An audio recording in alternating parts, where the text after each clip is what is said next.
Hi there, and welcome to the Nourish Mamas podcast, where nutrition, weight loss, and motherhood meet. I'm Mallory, a registered dietitian, mom, and founder of Daily Habits Nutrition.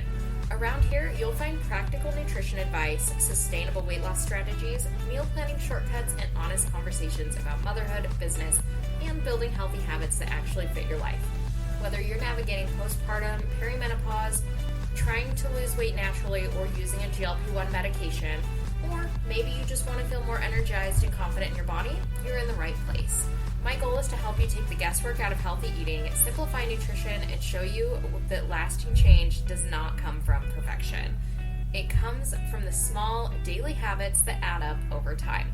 So grab your coffee, head out for a walk, fold that pile of laundry, or settle in for a few minutes just for you. I'm so glad you're here. Let's dive in.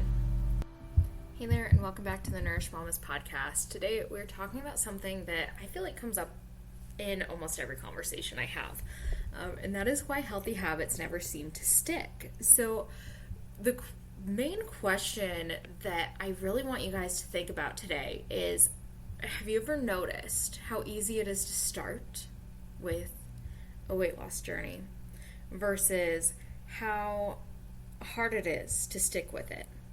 So what we're going to be talking about today is what I've noticed, like the common theme that keeps people stuck, and it is the main reason why I see so many people saying, I just can't stick with this plan. And we'll go into the main things that come up, what I notice the most often, and really how to shift it so that you're able to stick with the goals that you set. So let's dive in, and we're thinking about why it's so easy to start, where Monday comes around, you're planning your meals, drinking water, you're motivated, and then life gets busy.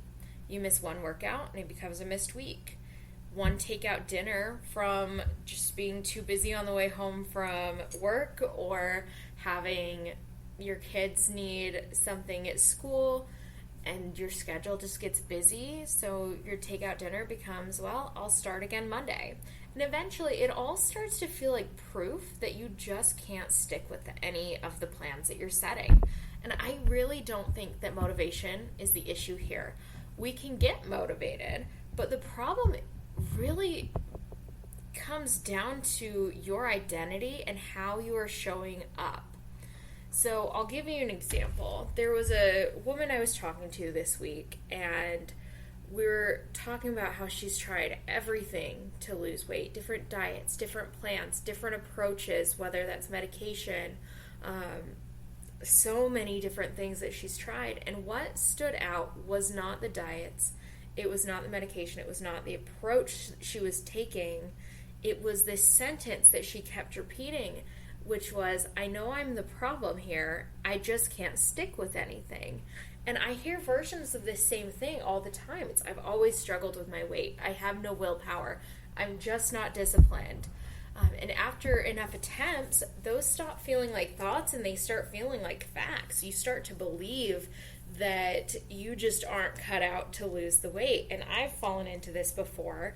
I'll give you a main example of something that actually helped me in a minute, but I've absolutely felt this before with that sentiment of, I've always struggled with my weight. It's always been something that I've dealt with. And so now that I'm really shifting things and seeing some progress and not feeling like I'm white knuckling the approach to losing weight after having my son a couple of years ago, the thing that's really working for me is believing in the possibility of it and not approaching things from that mindset of, this is something I've always struggled with. So we'll get into it, but what really happens has everything to do with psychology. Our brain likes things that are familiar.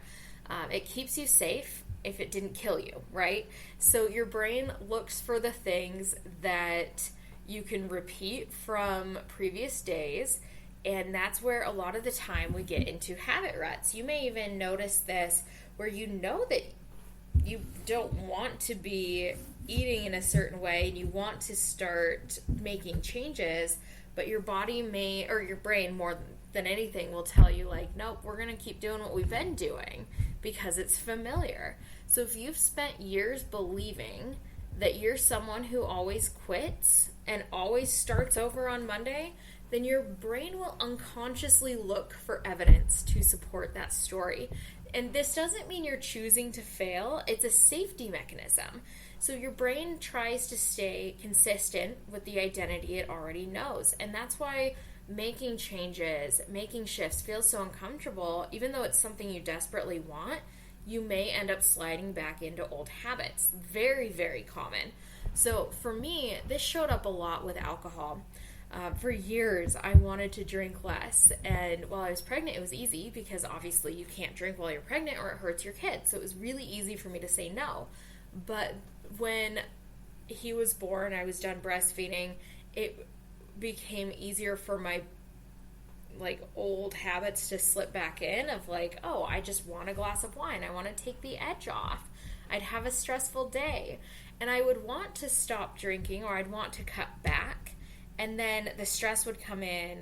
Something would happen where daycare would call me and my son was sick and I needed to deal with that while also working and commuting. So I'd come home and be like, you know what? I deserve a drink. I deserve a glass of wine. And that one glass could easily become two because once you have one, it breaks the barrier, right? And so you keep going because, well, I already ruined my night with doing the thing I said I wasn't going to do. And then just think about that statement. Where has it come up in your life before? Whether it's alcohol, chocolate, dessert, eating out. When you think about things as, well, I ruined it and I might as well just keep going. That's where a big part of this story comes into play. So then I would feel sluggish. I'd wake up with headaches and I'd wonder why I kept ending up at the same place. And I eventually realized it wasn't about the drinking itself, it was the identity I'd created around it. I saw myself as someone who would relax by drinking a glass of wine, and that just wasn't something I wanted to continue. So everything changed when I stopped trying to drink less. And this can happen if you're trying to go on a diet, you're trying to change your habits. And the shift really stuck when I decided I didn't want to be someone who drank. I did not want alcohol to be a part of who I was anymore. And that decision took away every single choice because I no longer drink. It's been since last September since I even thought about it. And it's July right now of 2026.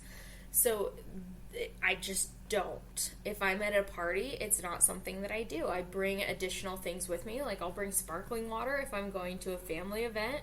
I will buy fun beverages that don't have alcohol in them. It's saved me money. It's helped with my health. My labs look better. There's been so many different things, but it wasn't about the alcohol itself. It was about the identity around it. And weight loss works the same way. The same thing happens with our nutrition. If your identity is, I'm always starting over, or I'm just someone who has a sweet tooth, and that's what you believe, you're always going to be looking for that fresh start. Your identity, if it shifts to I'm someone who takes care of my body, or I am someone who prioritizes protein, I'm someone who exercises each day, then those decisions are what start changing how you're showing up. It doesn't happen overnight. It's not every single day you need the motivation. I don't have to use motivation or willpower not to drink. I don't have to use motivation or willpower to start my day with breakfast that has protein in it because I've made it a part of who I am and how I show up every day. And so it's not a question, it's a default. Those are the habits I fall back on. And we can explore habits all day long. It's something that I really enjoy doing. Because the majority of the time, it's not necessarily what your goals are, it's what you fall back on that really makes the difference. So shifting your habits, shifting who you show up as, shifting your identity, that's how this sticks. So eventually you stop asking, should I eat vegetables? Because that's just what someone does who takes care of herself. You stop negotiating on whether or not you're going to go on your walk because you become someone who goes on walks. So motivation, it's very temporary. it's wonderful. It gets you started, but if you don't feel motivated, you're not going to show up unless it's ingrained in who you want to show up as. So the women who maintain weight loss are not the ones who are motivated every single day. And this comes up all the time in those conversations of like, how do I stay motivated? You don't. Motivation is fleeting. What we need to do is build out the habits that become a part of your normal life. It's something that it's not for a season. You build it out as something you can keep doing forever. And that's why the weight loss sticks. And this is very simple, but it also is like one of those mind-boggling conversations I have with a lot of clients of like, oh, this is something I'm doing for the rest of my life. I'm making actual change. Like, yes, that's the point. So this is what we're going for. And that's why I spend so much time teaching simplicity and helping you make less decisions and get out of the mental load and get the decision fatigue off of your list, because balanced meals aren't really exciting. It's kind of boring, and repetition is what leads to lasting change. So we need to build it in. We need to build it into your identity, build it into your habits. Every meal, every walk, every grocery trip that you buy the fruit and then go home and use it, that is going to compound every single day. Every time you follow through, you're casting a vote for the person you're becoming. So instead of asking, how do I stay motivated? Start asking, who am I becoming? Because that question really does change everything. If you're if you're becoming someone who takes care of herself, then today's lunch matters. Today's walk matters. It's not, oh, I want to do that eventually, I'll start tomorrow. Because this is something else to ruminate on, is why do you think that the future version of you would do something that you wouldn't do today? I've thought about this a lot recently. It's like, why am I asking my future self to show up as someone who I won't show up as now? So this has been a huge mindset shift I've really started to embody recently, is showing up today, doing the things that I want to be doing tomorrow now.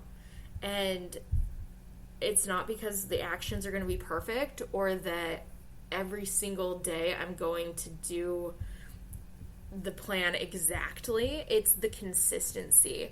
If I don't eat a meal that has protein, fat, fiber at dinner, then breakfast I will. How do you stay consistent? Not how do you stay motivated, consistent. Okay, so if you've been still feeling stuck with this, I hope this gives you a different way to look at it. It's really game-changing when you start approaching change as a identity game and not motivation. So maybe you don't need motivation. Maybe you just simply need enough repetition and boring habits that it starts becoming a part of your identity that you don't have to think about. That's where the lasting change is going to happen. Not one perfect week, but in hundreds of very tiny, ordinary ways where you keep showing up for yourself and proving to yourself that you will do what you say you will. That builds trust. That builds the identity. So if you're ready to stop starting over and build habits that are going to fit your life, take my free personalized weight loss roadmap quiz. It will point you directly toward the roadmap that's designed for your season of life, whether you're postpartum, navigating GLP-1 medication, perimenopause, wherever you're at in your journey. Take that quiz and I'll help sort you into the roadmap that works best for you. And that really does come down to a huge part of like what I do, like what we've been talking about in today's episode is the biggest reason I started my business and why Daily Habits Nutrition has been so important to me over the years, because it's the ordinary things. It's the things we do over and over again. So take the quiz, see what your personal roadmap looks like, and then we can chat about what's going to be the best fit toward really building this out as an identity and not a daily question of how do I stay motivated. All right. Thank you guys so much for joining me. I will talk to you next week, and this has been a lot of fun. So let me know if you have any questions around this topic over on Instagram at Mallory Younglove, or you can send me a message. My email is mallory@dailyhabitsnutrition.com. We can chat there as well. Thank you so much for joining me, and I will talk to you next week.